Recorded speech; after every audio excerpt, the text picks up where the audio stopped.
Hey guys, me and Jordan today talked about recreation and resting and how to force yourself into rest, or it's an active thing. So I hope you guys liked it. Enjoy, like, follow, all the things. Bye for now. Hello, welcome back to the podcast. Jordan, how are you today? I'm live. You're live. You're alive. Okay, I'm good. Awesome. I'm way better. I'm better than last week. I'm good. I'm in a good mood. Really? Not a Sorry, everyone, not a for last 15-minute rant. Hey, we like the rants. Hey, I'll tell you this. To Kate Brown's credit, Okay. All right.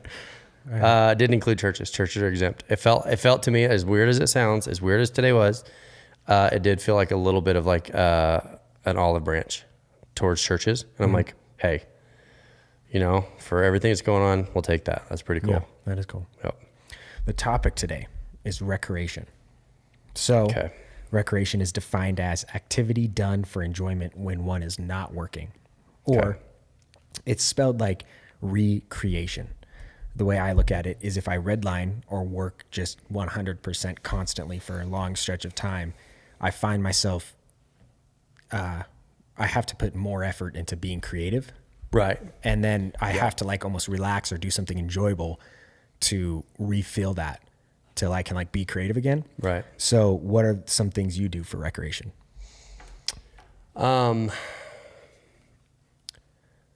Okay, so where do you even start? Yeah. Like I love the cattle stuff. I like doing that. Right. I think if I'm not careful, I can do that probably even a little bit too much. I like the process. I like roping. I like the horse stuff. I like the people. I like the culture. Like that's one of the things that's been weird for me is I feel like God has just blessed everything that we've touched for the last 5 years. I mean, everything that we've done since 2016 has just done awesome. Right. And as a result, I feel like that I find myself like there's so many cool things to be working on that if I'm not careful, that's an area where I don't, I turn everything into a job. I make all of it a job. Yeah. Because it's enjoyable. Yeah. Cause I like doing it. Lacey has told me that like part of being a good leader is being a good delegator. Yeah. But that's not all. I mean, you can't just delegate everything and just work on the things that you like. I've always, in ministry, recreation is a big deal because burnout is such a big deal. Yeah. I don't know what the numbers are in the last 3 or 4 years, but the numbers used to be that 1,500 people left occupational ministry every month. Jeez.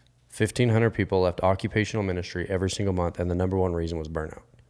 Because there's always something. Right. It doesn't matter how much you do, there's always something To be done. Yep. And so obviously, from ministry schools and stuff like that, you're always hearing about how important it is. Like, hey, you've got to figure out a way to recreate, to take time out and to let things kind of reset. And especially, you said it, creativity.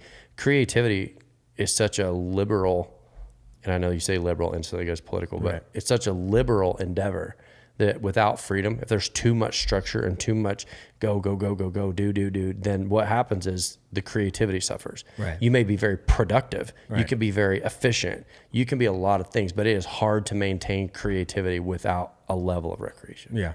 Yeah. I mean, and I've found that some people say like fly fishing is a spiritual experience.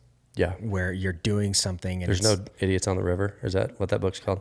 I have no idea. That's just a saying I heard, but it's like the act of resting and replenishing yourself and just energy is a spiritual thing. Okay. So this is something that I had learned, and I can't remember exactly where I heard it. I'm not against citing my sources. I just can't always remember where I heard something. So I will tell you, this is not an original thought, but I remember one time, and this is probably true for anybody. How many people are watching right now? Where are we at? I can't see the 26. 26. Okay. I would say that for all 26 people, I would wager to guess this, is that if 26 people, there might be 1 or 2 who accurately understand recreation. Because you hear recreation is like 4-wheelers, RVs. Yeah, I got it. Camping. Oh, okay. And like, that's not it. I would actually be curious. I wish somebody would jump on and type their answers of like, when you start thinking of recreation, like, do we accurately understand what God intended? Right. And the truth is that rest is an active behavior. We always think that rest is passive. 27, Mary says. Thank you, Mary. that we think of rest as being passive, that we stop doing things and that just automatically pushes the regeneration or the recreation button. And it's not true. Cause I know, like for me, a lot of times I would go on vacation and I'm always thinking about work. I'm always thinking about what's not getting done while I'm gone. I'm always thinking about when I'm here, what's going on there. And without the ability to rest, you're burning up. You're constantly burning up. Yeah. And then what God intended, that God actually created rest before he created work. That he created rest before he created work. He demonstrated rest before sin. Like he created this concept. And so it's got to be an active thing. It's an active choosing what not to pick up. Right. Like whether that's camping, whether that's golfing, whether that's fly fishing, whatever that may be, that you are, when a thought comes to mind about work, you are actively saying no, that you're setting that down. Yeah. And that's why, apart from who God is, it's really hard for people to accurately experience a regeneration in their own lives or in their jobs or in their families. Yeah. They're just constantly living in burnout. You see like midlife crisis. People go through a midlife crisis and just freak out and do something completely out of character. And it's like, they never learned how to rest or to recreate life. And it just gets dull. It gets monotonous. It gets like repetitive. I would say dads are typically not very good at this. Let me say this. Nobody's good at this. Right. We're Americans. We're not good at this. Dads aren't very good at it, but also it's something that moms tend to not be very good at either, but they hide it better than guys do. Yeah. Yeah. I find that a routine is like super important.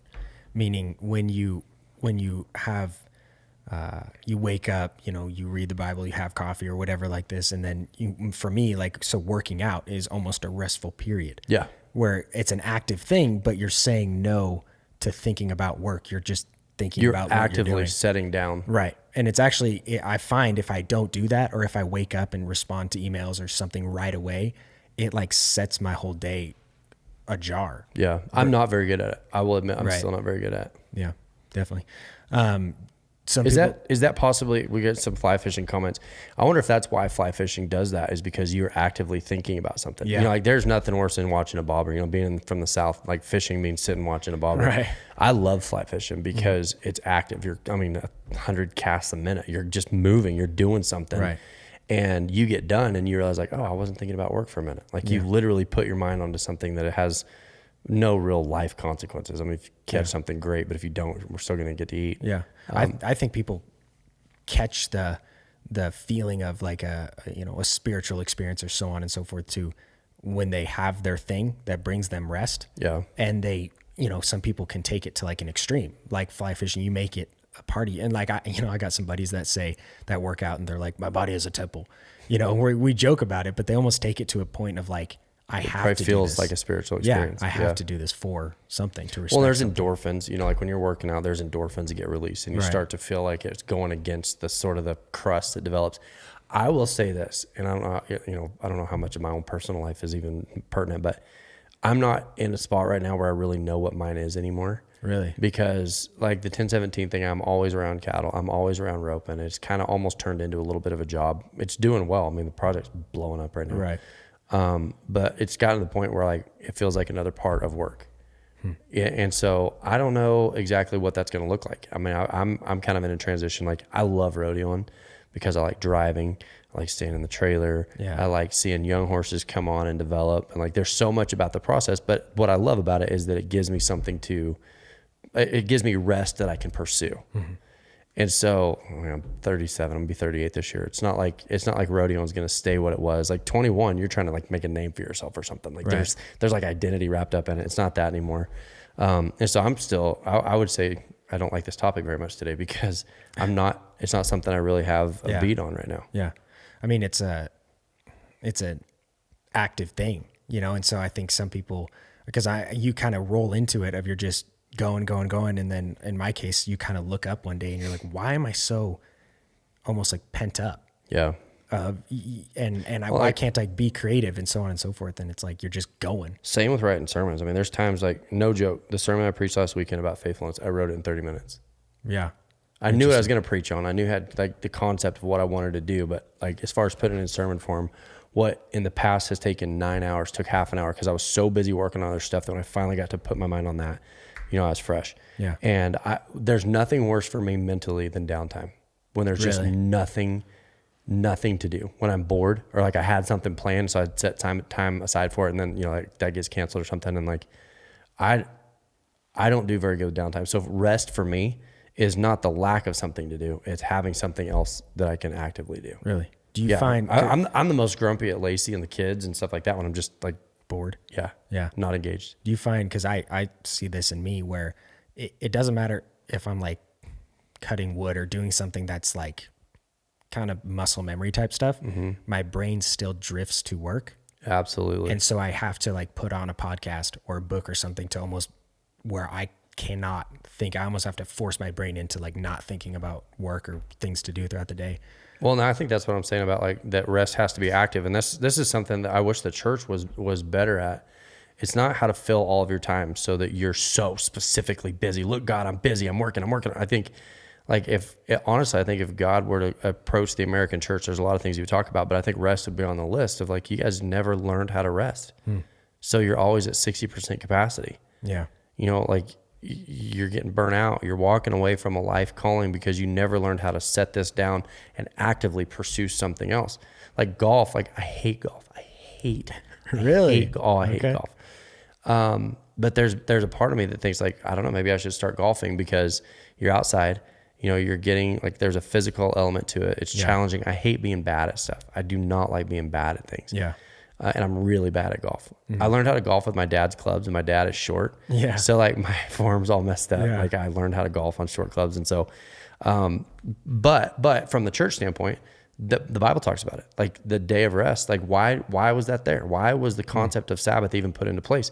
That there's a day where you actively trust that God's involvement is how things get accomplished. Not that I'm such a good worker, not that I'm such a hard worker, not that I'm so amazing or that I've earned it. God's going, take a day and remember that unless I do my part, yours is frivolous. Unless you've got a day that you specifically set down and actively pick up something else, then I'm not going to bless it because I don't want you living under that level of stress. That's like the most loving thing I can imagine. Yeah. Is that God is like, Frisbee. That's a thought. Yeah. But like that's a loving concept, that the idea of a Sabbath is a loving concept, that God says, I have to remind you that one day a week, if not for me, you can't earn it and accomplish everything I've got for you anyway. So why not take a day, set it down, and let me prove to you that I'm doing the heavy lifting. And it's like they turned it into the law. Yeah. And then rule. When people were getting food, you know, plucking the wheat or grain or whatever it was, and you can't do that. And then it wasn't about that. There's a story, I ought to look it up. There's a story in the Bible where Jesus makes them mad and they're going to take him to the cliff and throw him off of it. Yeah. And in the middle of this chaos, it says, and Jesus walked through the middle of them, and you're like, they were so mad they were going to throw him off a cliff, but and he just walked away. How'd that work? And there are theologians that will say that they realized one of two things happened. They realized that the cliff exceeded the amount of distance that they were legally allowed to walk according to the Sabbath. So one of two things happened. They either got halfway there and realized they weren't going to be able to finish the trip, and so they had to stop so they could turn around, or they ran out of steps for the day and they had to stop. And Jesus goes, okay, well, I'm going to go ahead and go on home then because I'm not bound by the legalism. And they were literally not allowed to move from where they were to go continue what they had started because the law said, and Jesus was like, do you not see the silliness in this? Yeah. You're going to throw me off a cliff, but you legally can't? Yeah. That's insane. The question? Taylor Rounds, listen, I will tell you this. You have got to ask someone else because I'm literally in the middle of admitting how bad I am at it. Yeah. No, I think the principle is that you learn to pick something else up. Yeah. Take a day and learn. Cause like I said, Lacey got to where she didn't want to go on vacation with me because I didn't come back any better. I just came back further behind. Yeah. And I didn't know how to, I'm not very good at mentally setting something down. And so I think the trick is learning how to rest has to be active. You've got to have something else that you dedicate your time to, and you catch yourself thinking about work or anything work related. It's active that you go, no, I'm not going to think about this. I'm going. And that's why I think recreation or recreation, what makes that such an important facet, especially in ministry, is that you always know what you can go to. Like I golf on Mondays. Right. You golf every single Monday. I golf every single Monday. Why? Yeah. Because if I don't, I'm not going to set things down. you know, and I don't, like I said, I don't golf, but like, that's where the roping has been so cool for me. But even that, like I said, even that's becoming a job because all the stuff that's growing with that, it's like, I do that so much now that I'm always thinking about steers and sets of steers and horses or events or contracts or whatever, to the point that like, it would literally be like if you're working at Willy Wonka's chocolate factory and you loved it so much, and then pretty soon it's like all you think about and it consumes you, and it's like, dang it, I'm doing it again. It doesn't matter what I do. I'm constantly tempted to think that I'm doing all the work for God instead of God doing it and letting me participate. Yeah. There have been times like, I don't know if people realize this, like giving is such an important part of our online campus. We have got to develop that because I think people feel comfortable watching, but like giving, being a part, like interacting with the church and being a part of that. Right. And we haven't connected the dots for people very well on that, of what it means to like contribute, not only at the individual level, like what God's asking for from us, but what that means for growth potential into new homes and new areas and stuff like that. So when I see that, like I constantly think about it. And there are times that now I have to catch myself in that, God, your church and your people and your calling and your vision and all this Shiloh Ranch stuff that you've called me to, it seems to me like financially it needs some attention. So if there's something you want me to do there, fine, but I'm not going to sit here and stress out about it. What do you want to do with it? Kind of It's your church. So work through you. You might want to take a look at that. There, I pulled up this verse because I Googled it. What does, the Bible talk about recreation? And when Jesus fed the 5,000, the first 2 verses of that passage, the apostles returned. So Mark 6:30, the apostles returned to Jesus and told him all that they had done and taught. And he said to them, come away by yourselves to a desolate place and rest a while. For many were coming and going, and they had no leisure to even eat. So he literally was like, he's telling them rest. Yeah. I thought that was so cool. Well, and like the feeding the 5,000 connection to that story too, that's Jesus going, hey, literally at any point that I need to, I can do it. I've got some really big buttons I can push. And if you forget that, then you're not even it's not even external rest. We always think of it external rest. He's saying you've got to find internal rest. You've got to find a way to rest internally. And if that means that you are exerting effort externally, but it's allowing internal rest, then your internal rest is more important probably even than your own physical rest. Right. And he's saying like, until you realize like I've got the power to do whatever needs done, you will not rest internally because you always think it's up to you. Stop counting your steps. It's Timothy Keller. Hang on a minute here. I'm going to try to see if I can find the verse. He talks about how Jesus couldn't find rest on the cross. Yeah, that would make sense. Hold on a second. Sounds like a very painful process. Go ahead and talk, Kurt. Just kidding. Yeah. Hello. Mary put a break question up there. I'll find it later. But the idea of being that Jesus was literally doing the work, that the cross was Jesus literally doing the work. There was no rest in that. There was no rest anywhere in that. Yeah. And because of that, there is now rest for us in that. Yeah. Not sure how to Hey, word Levi, this. can you pull that comment? But I do think people, maybe especially young people, are constantly distracting themselves from resting because when they slow down and rest, whatever they've been distracting themselves from, anxiety creeps in. Guilty of this myself. Jack says, hi, Jacob. Mary. Hey, Jack. I don't know that that's a young person thing, to be honest. I think that's a people thing. I think this quarantine has shown the stresses that have existed in marriages. Yeah, seriously. When you have time to really stop and think, there are things that rest allows you to see that maybe busyness wouldn't have. Constant, busy, go. And like, hey, like, maybe rest allows you to bring your attention to things that like bring you long-term health. Yeah. Cause I feel that way. I think there are times where I stop and like, I feel like I keep myself busy to avoid things that frustrate me. Yeah. Just so everybody knows, I don't know if everybody knows this or not, but like my natural default setting, I was the happiest I can ever remember being in a job when I was in the oil field because people had no emotions. Yeah. Emotions were not a currency. Okay. Like people are like, that hurts my feelings. And we'd be like, yeah. ha ha ha. Nerd. You didn't have to watch how you said things. You didn't watch how, like, if you hurt people's feelings. It was literally all about like facts. Here's the deals. Here's the details. Suck it up. Get it done. Here's your deadlines. Go. And emotions were nowhere in that. And that is such a default setting for me. That is where I feel the most comfortable. And so what does this have to do with rest? Well, as a pastor, it is effort for me to restrain, be nice, my words. Like, it is work for me to be nice sometimes and not come across as like, nobody cares. Because Jesus cares. And like, I have to preach this week about gentleness. And I don't want to. I don't want to preach about gentleness. I want to preach about being tough and sucking it up. And like, when I have to go to Jesus and I'm like, God, why can't I just scream and yell at people? When we were building drill rigs, we were digging holes and digging natural gas wells and stuff like that. And it wasn't for a long period of time, but I loved it. Why can't the church be like that? And it's literally because just what Jesus said. Like, if Jesus's nature was just get in there, stay busy.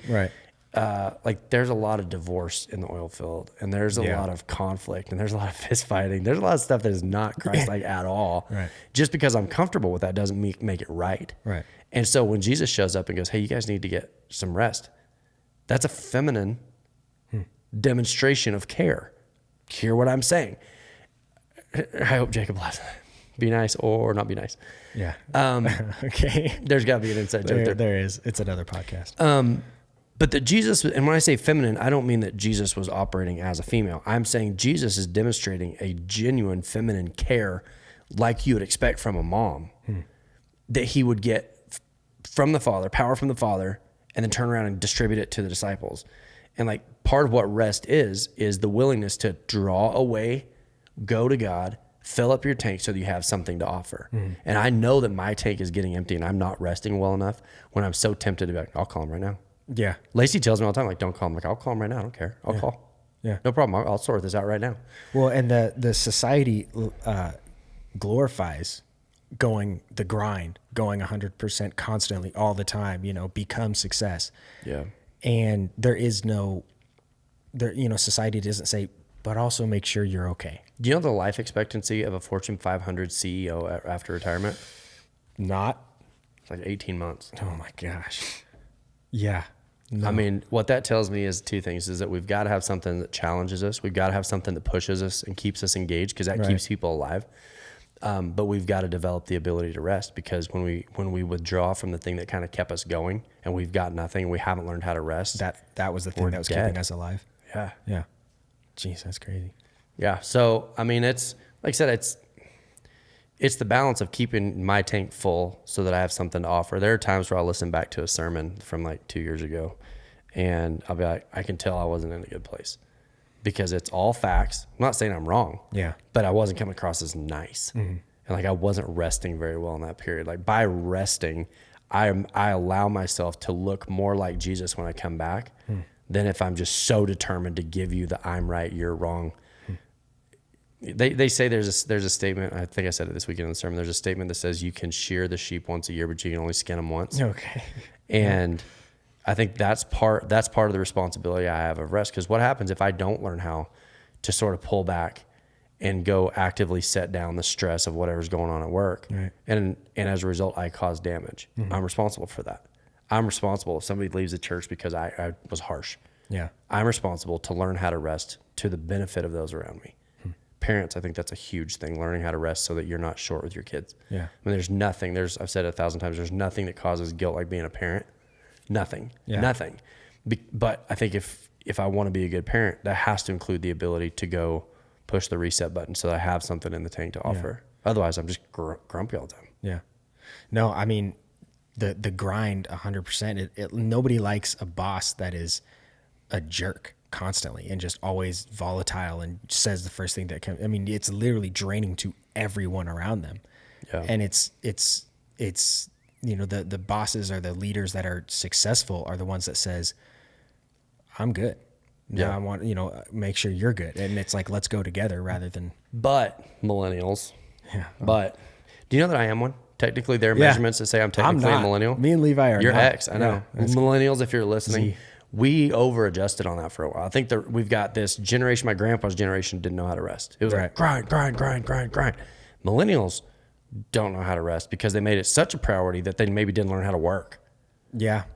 Keep in mind that the idea of a day of rest indicates an expectation for the other 6 days. 6 days of work. Yeah. I mean, there is a balance. It's not a matter of like, and that's the other thing. If you don't take care of yourself, you're going to be useless on those other 6. Right. But hey, if you've had a day, guess what? Guess what we're doing tomorrow? Yeah. You know, it was like, let's keep going. Taylor Rounds, how do you deal with feelings of guilty for taking care of yourself? I've felt that too. You feel guilty just relaxing. Tell me more about that. Taylor, if what he says doesn't answer your question, type more, but tell me your guilt. Well, it was this thing of, especially working for the church, was if I wasn't doing something, I felt like first of all, being lazy, but then also I could technically be doing more. So every time I'd watch a movie or chill, it's like I couldn't get the thought out of my head of, man, you could be working right now and you could be doing more. Did you ever run track? No. Levi? You did? Yeah, Levi? One of the things, like I was a sprinter. I love sprinting. I was a fourth leg on the sprint relay team in a town of a bunch of white kids, but I still was. Yeah, okay. And if it was a sprint, it's like, go. Right. There's the finish line. Go. Taylor, I think this might answer your question. Go fast as you can go. What do I do now? Run fast. Right. Because eventually there's a finish line and then it's over and then you can rest and throw up or whatever you need to do. Yeah. But then like you run the 200 and the 200 is a little different because there's a little bit of that's pretty much still a sprint. You run on the 200, like on the relay or whatever. But if you were on the mile relay and you had to run 400 meters, the guy who didn't have the ability to rest in the middle of the race never reached the finish line in time because there's a strategy to when to push and when to rest. And so I think it's important to realize there are times when life is a sprint. Right. Like there's a deadline and we have got to meet it. And there's nothing worse than being in a sprint and having somebody go like, I feel like I'm just really tired. And he's like, no one cares. There's a deadline. We'll rest when we reach the deadline. There are times when life is a sprint, but there are also times when life is a 400 meter race or a mile or a 2 mile, or can I tell you a story? This is going to take a little while. Yes. There was a really pretty girl that ran cross country my freshman year in high school. And my brother ran cross country and there was like 2 or 3 girls that I thought were really pretty. And the tryouts were like, do you want to run cross country? Yes. Okay. You're on the team. So I was like, I'm doing it. Yeah. I'm running cross country. Right. And man, no good at all. I don't have time for that story. If my brother ever watched this, he reminded me of it the other day. So depends, Taylor, like, are you in a season that requires that you get something accomplished, or are you learning how to run long-term? Because if you're learning how to run long-term, that comes with a season of rest and a season of effort. Mm-hmm. You know, I mean, that the goal is you will be the first one to the finish line in essence, if you learn how to rest. And there's nothing, okay, ready to go scientific for a minute? Taylor, please keep asking questions. Yes. DJ, I'm gonna get to yours in just a second. Cortisol is what your brain releases in a moment of shame. Like when you feel ashamed of yourself. And with the cross, one of the things that Jesus did on the cross was take our guilt and our shame. And shame releases cortisol, and cortisol is a fight or flight. And the enemy loves to just constantly feed you cortisol. Like, I'm a bad parent, I'm a bad leader, I'm a bad husband, I'm doing a bad job, I could be doing more. And we constantly live under stress. The fear center of our brain is constantly firing. And we cannot experience a loving environment under seasons of shame. Okay. And so when you look at the Bible and Jesus talks about rest, like he wants you to rest, but then he also wants you to work, that there is that balance. Mm-hmm. That what you find is like today I took a nap because I was bored and I felt it, like I could feel it. Yeah. And like the choice was I'm going to take a nap today. Yeah. And by doing that, what I'm doing is I'm combating shame in my own life. Yeah. I'm addressing a shame that I naturally tend to feel. And I'm replacing it instead with, I know that Jesus loves me. And I know that if for some reason I miss something today, that God's able to take it. Because my own default setting is, I like working. Yeah. I like being busy. I don't like having downtime. I like having stuff to do. So I need to be aware that there are going to be times where I have to make myself pull back. Yeah. Growing up, I constantly heard this saying, there is no rest for the wicked. So as always, go, go, go, go, go. Yeah. You know, how do I say that? Because like I said, it's a weird generation. Everything kind of zigzags. Right. You know, it's a river and it goes back and forth and back and forth. And like my grandpa's generation, you could call my grandpa at 2:00 in the morning. He's gone now. I can talk about him. Okay. Whoa. If you call my grandpa at 2:00 in the morning, he'd be like, hello, hey, how's it going? How you doing? And you're like, I think you were probably asleep. No, I was just, I was up just praying. God was like, in the house. Nobody believes you. Right. You were asleep. But he did not want to ever be caught resting. So what he would do is he would take a church. He was this super lovable guy. He's this very hardworking guy, this very endearing figure. And some of the things that I do the best were actually Jasper Weaver traits. I see a lot of him in the way I do things. But he would burn out. So once he burned out, he would quit. And he would hand that church off and he would go somewhere else. And his recreation was that he would do what he'd already done again. And he had this path of churches that would fail behind him because he would run out of gas. His generation was never taught to like delegate somebody to plant the flowers and paint the walls because it's good for them. It's buy-in for them. It allows people to understand like, this is not the Jasper Weaver show. This is a body. And as a body, we're collectively telling a story about Jesus. Right. It would have kept him healthier throughout his ministry, and it would have allowed those churches to transition a little bit more in a healthy manner. Right. So what I would say is this, is that you've got to consider life like a race. And if you don't run, that's not very effective. Mm-hmm. If you got to at some point run, but at some point you've got to learn what it means to set things down so that you're still, because like I've said in the past, I don't want to just pastor for a couple years. I want to be able to build something that I can still be doing 30 years from now, right? Which means at some point you're going to have to dial it back. Levi says, I like cross country more than track because you don't see the end goal in front of you. In some ways, not seeing where you need to be makes you push harder. What it made me do eventually was I realized I was probably never going to get the girls that were on the cross country team. The first one I ran so hard, as a freshman, I was sore for 3 days. Like I puked. It was terrible. And I'm like, I'm not doing that again. Yeah. But I don't want to not get out of school for the day. And so I literally went so slow. They have a guy, turns out, that has to ride behind the last place guy on a bicycle. And he was going so slow. He was like having to stop and rest because he couldn't ride a bike that slow. That's a true story. Yeah. I rest the most when I don't try and control outcomes. That is so draining, but give it all to God knowing he takes control of it. Christy, that is exactly what I'm saying. That is exactly what I'm saying, is that we have got to get to a place where we know we are being carried. Yeah. We know we're being carried. We're sitting on an airplane, like maybe we're the flight attendant, but we're sitting on a plane that's doing the work for us, right? And unless we're able to and let go of the outcomes, knowing that God has called us to do just what he's called us to do, we may rest physically, but we're going to just be burnt up on the inside. Yeah. Yeah. I think I rested mid-race and can't see the finish line, so I'm still resting. Yeah. Well, I know. I mean, the idea of like ultra marathons, where it's 100 miles or something David like that. Goggins type stuff. Yeah, where it's just destroy your body. I mean, it's like the idea to push past your, like the warnings in your brain of like you need to stop, you're going to die, all this kind of stuff, because you're not. You can take it, and I know. I mean that's. It's like, in contrast, that stuff is almost like rest, where you push your body so hard that when you're done, like Levi's saying, when you're done, you're like resting. Right. Because in contrast to that, everything's just pretty chill. Right. And so sometimes I think people miss that of like, maybe go work hard. Well, and that's the problem, is that rest isn't rest if you're not tired. Right. Yeah. If you're doing nothing, you're not going to get anything out of rest. Right. I mean, one of the parts of enjoying downtime and rest is having been busy and working hard. Like if you're a young person, like do something, accomplish something. You're like, I don't know what to do. Find somebody who's doing something and help them. Right. I think God builds vision within us as young people. When we help someone else accomplish their vision, it clarifies what God's going to do in our life. Yeah. And I think sometimes people are just kind of like sitting around waiting for something awesome. And they don't realize that the people they see that have accomplished what they've accomplished, they were a part of that process once too. And that the only way you're going to fully get out of rest what you need to have out of it is to be tired. Yeah. Okay, do you have any advice for couples who are opposite? Sometimes Cody and I struggle because I'm always going and always wanting to be busy, but he thinks we should have downtime. Taylor, Cody and you will have this trouble if that's the case. And not terrible, but just something to be aware of. Cody, and I don't know, I'm not personally speaking of this situation, just based on the names I'm reading here, that a husband says we have to rest and a wife says we have to work. And the husband sees the wife never resting, so he's determined to rest. The wife sees the husband who's determined to rest, and so she's determined to work. And if you're not careful, the two begin to split. Like one works harder, one wants to rest more.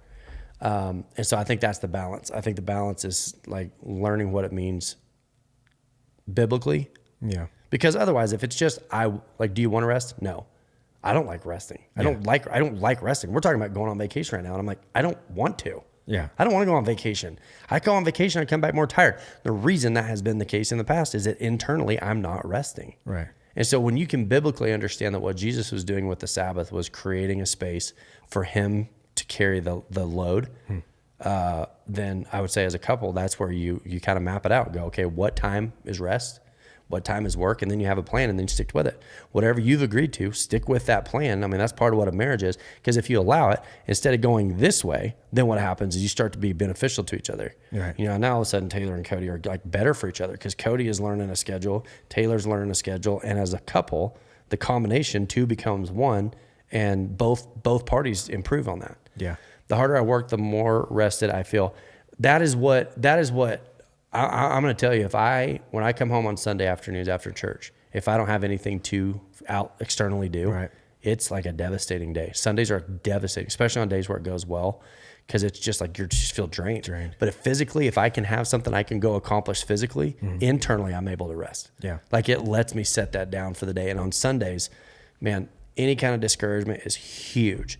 Any kind of good result doesn't feel that good. I mean, I've got to be able to go physically do something, or else mentally it just burns up. It's easier for me when I had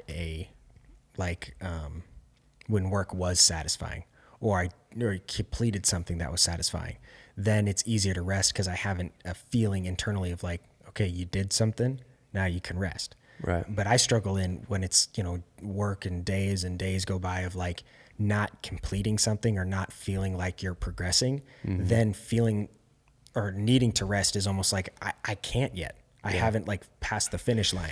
I think that's a young person thing, because I had so many goals that I had set for myself, and maybe they were realistic, maybe they weren't. But I had so many goals for myself, and I didn't want to rest. I did not want to rest until I'd accomplished what I wanted to accomplish, and I never did. So it did come a point where God's like, what are you going to do? It's not sustainable. Yeah. It's not sustainable. If you don't learn to be happy, you're going to run off your wife. Your kids are going to hate you. No one's ever going to work for you. Nobody's ever going to work with you. You're going to become a miserable person who's mad at life because you never were willing to sit down, take a deep breath, enjoy what God's, because I'm telling you, it's like, I swear to you, as weird as this sounds, it's like everything that I've ever touched, God has blessed in my life, except the one thing that I like the most. I never accomplished what I wanted to accomplish roping. Okay. God has blessed every other thing I've ever done in my life. And if I wasn't careful, I would have ruined all those things because I was so focused on my own personal achievements that what God was doing, I would have missed anyway. And so, I mean, that's just kind of a personal moment for me, but I'm like, how can I not be happy? How can I not feel fulfilled when I look around at everything God's doing and letting me be a part of? I'm so underqualified for the position that I'm in, but rest is the thing that allows me to experience it, because without rest, I would have destroyed it all anyway. I mean, I've had times like 2 years in, I had times like I was done. I was ready to leave. I was about to pull a Jasper Weaver and just like, I'm out, I'm done. Because I hadn't learned what it meant to actively rest. Yeah. And that's the whole idea behind the Sabbath, right? Absolutely. It's a choice. If it was just like, hey, when you get a chance, because he knows that some people would never rest and other people would only rest. I mean, the Bible is so amazing because it captures truth for everyone. But like for me, I have to have a day where I choose to stop, and it almost forces me to appreciate the things that I would otherwise miss because and here's the other thing. Like right now, there's a lot going on, and I'll explain in the coming months. We have a lot of plates spinning right now, and there's so many things I want to accomplish. If I'm not careful, I look up and I'm like, we're already further than I thought we would go. Right. And I don't appreciate that because of what's next. And so by taking a day to not work on what's next, it allows me to recognize and look back and appreciate, like, man, if I'm not careful, I would have missed what's already been done. Now imagine working for me, and no matter how much you do, it's never enough. There's no faster way to take the try away from somebody. My kids, my wife, my employees, everybody that's around, like it wouldn't be long until no matter what, they're like, why do we even try? Because no matter what we do, it's always more and more and more and more. It's never enough. Right. Listening to you brings rest to my soul after a hard day working. Oh, thanks. Join late, so you might have addressed this. So many pastors burn out. How do we as your congregation help you and your family be able to continue with what you do without burnout? Okay, Beth, you'll want to go back and listen. to the rest of it. I'm learning how to rest. That's not something anybody else can do for me. And that was, I had a level of guilt for a while because this church has been so good to me. I mean, there's no pastor in the world that's more loved than me. I'm serious. I don't know of one church where a pastor feels more loved. And I was just such a jerk about this is what we're going to do. And these are the rails. And I went through a lot of seasons of turmoil or criticism, or that's not how you do it. There were local experts that would start telling everybody, like, that's not how you do it. Like, I went through that. We're not there anymore. I feel loved.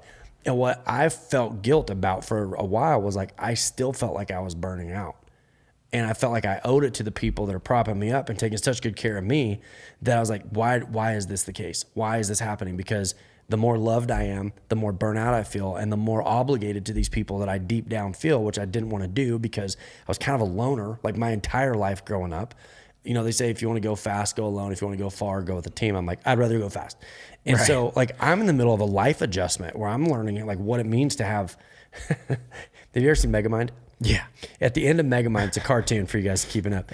He's been a bad guy his whole life, right? And then all of a sudden, like things change, he becomes a good guy, and they go to swarm him, like to celebrate, like they're happy because he did something good. And he like pulls his gun, he's like, "Back, you savages!" He like pant, he's like, and they're like, "No, it's okay. He's not used to positive reinforcement." Right. Yeah.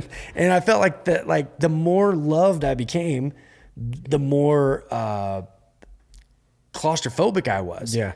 And so in the middle of this transition, had it not been for learning what it meant to rest, I would have messed it all up. I would have resented people loving me and coming alongside of me. And so name me another pastor that says, I really believe that what God is doing in Arizona. Jerry and Kim Hicks said, "Hey, I know, but listen, you got to think about Arizona because this is where the whole world comes." That's what Jerry said. This is what Jerry said, because it's where the whole world comes, and they will take this idea back with them. What other pastor do you know that at 37 years old gets to spend a majority of my time in Arizona working on the things that I do? I mean, I'm still working. Right. Probably, honestly, more even in the winter than I do the summer. But I get to spend my winters in Arizona, my summers in Oregon, and the church is happy for me. Yeah. Like who? What? Like that's wild. No, but at the same time, there is a level of obligation that I feel like, okay, then I can't let myself burn out. If I've got this many people that have gone to bat for the vision that I feel like God has called us to collectively, I owe it to people to pull back and recreate and rest so that my tank is full. So when I stand up and preach, that I've got something to say. Yeah. With me, it's like, I found that, you know, the Sabbath, but then almost micro of like day-to-day type rest where, like I was saying, a routine in the morning. If I have the morning to just kind of like wake up, you know, and that's my thing. I have to decide that, meaning I have to be the one that wakes up to do that. Right. Or, you know, when I go home to be able to rest and unwind to, you know, go to sleep and stuff. But when it's a constant, like wake up, go until you fall asleep, that's incredibly draining. And so much so that it's like, I almost can't get enough. I'm the opposite. Yeah. And it's person to I person. love when I'm not done until bedtime. Yeah. Like there's nobody happier in this world than me when I get to work all day on stuff. Right. That let me be clear, outside stuff. Right. Like when days are long and it's light out at 5:30 and it doesn't get dark until 9:30. Like, right. Okay. I love it. Yeah. I love it. And it was like, if I did that, it would still push going to sleep further because my brain would not let me fall asleep. Right. Because it was just spinning from the day. Right. And then, so it's like I had to figure out my routine of, okay, if that's that, then I have to, you know, and so on. Where in the day do you get Right. Well, and if I'm not careful, like I've got a little boy that I'm so proud of, a little girl that I just love more than my own life. And, you know, my wife, people know my family. Right. So if I'm not careful, I have to schedule rest into my day or else like I'm a distant father. Like I'm not around. I don't have time for them. We went and bought like a little net to throw a baseball around the backyard the other day. And that, I have to choose that because there's always stuff I could be doing. But when I choose to do that, it's crazy to me when I walk inside how much better I feel in those 5 or 10 or 15 minutes, like throwing a ball around the backyard. Yeah. Like, so even to your point, I have to choose it. Even though my natural default setting is to eventually go and burn. This is the Jasper Weaver thing again. If I will choose to redirect that time to something that is selfless, that is outward focused, there's rest that's even kind of woven in. I guess to your point, you're right. Like it's even throughout the day. Yeah. What would you say to somebody who can't get to how they refill? So for instance, when all my friends went off to college. Right. And so then I'm sitting here like doing what I feel called to, but then it's like Lonely. It's lonely. Absolutely. And Same. people were the things that were refilling me, hanging out with buddies or so on and so forth was refilling. That's what rodeoing does. Yeah. Honestly, that's a majority of what rodeoing is. So then I found myself not being able to get that. Yeah. Because they're off. I could go drive insurance, but what would you say to somebody who can't get to their thing for a time? Yeah. So I struggle with this because, like I said, I get to go be around not church people at a rodeo, and I don't carry the same weight at a rodeo, recognizable, I think, anymore anywhere I go, which is kind of cool and kind of not. Right. But the rodeo crowd doesn't hang on every word I say. They don't expect me to be any sort of an expert. Like I'm just a guy. And so there are times like where rodeoing isn't happening. Like right now, all the rodeos are canceled. And so my default setting, again, I think you and me are actually really similar in this, is I start to feel, as weird as this sounds, lonely. Right. Because the truth is, there are a lot of people that I don't draw energy from. Mm-hmm. I think you're the same way. Like it's not just having heads in the room. Right. It's literally there are certain groups of people that I feel like energize me, and there's certain groups of people where I feel like I'm sort of the energy that goes into the room, right? And so my prayer has been like, God, I don't like the bondage that creates for me to not have access to go and to do and to be free and to like load up and go wherever I want to go, whenever I want to go. Like that was the life that I felt like I was the most comfortable in. Right. But what I found out was what I thought was freedom was actually bondage, because then when that wasn't an option, then I feel almost imprisoned by not being able to leave and go do the things I want to do. And so my prayer has been like, God, show me what that life looks like where I'm not bound to it from a slavery standpoint. I don't know if that makes sense or not. Right. But what does it look like? What would it look like to have the kind of relationship with God that David had? What would it look like to have the kind of relationship that John the Beloved had, where it was literally this interpersonal, energizing sort of a relationship where you go to the Word and it's like, there's always more of God to be discovered. Right. But I don't seek God with the same intensity when I'm around my friends that make me happy or that I'm like getting energy from. Yeah. As president of the Deschutes County Fair and rodeo director, my biggest struggle is now in 43 years, I've not been in Redmond in 2 weeks. 20 years as rodeo director is troubling my brain. How do I find peace with no rodeo to put it on? That.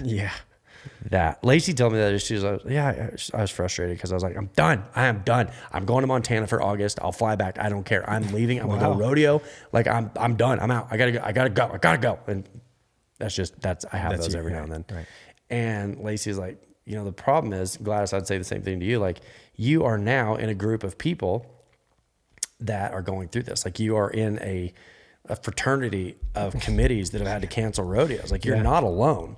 And so what is it? Here's the freedom that's on the other side. Gladys, specifically to your question. When you get through this year and you're still okay, even if you're not okay right now, when you get through this and you're okay, God will have taught you that you're not okay because of the Redmond Rodeo. You're okay despite the Redmond Rodeo. And that when you are okay, when you and God have this thing where you work it out and you're okay, then that is what you bring back to your position as the president of the Deschutes County Fair and Rodeo, right? You're not getting identity from that role.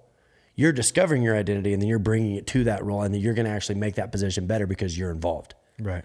You know what I mean? And I think people do this with like husbands, wives, parents, jobs. We draw so much identity from it that we don't realize what our identity is and what it is that we bring to the table. Right. We don't. And so that's a Jamie Winship concept, is like, hey, we don't get our identity from a role. We bring our identity to that role. Right. And if we understand that, then that role improves for having us in it. Mm-hmm. Otherwise, we're always taking something from it. Yeah. I found, at that time, I was mad kind of constantly, because it's almost like I was tired constantly. Feel like you're on a leash. Yeah, because I couldn't rest, and so I felt like I was tired constantly.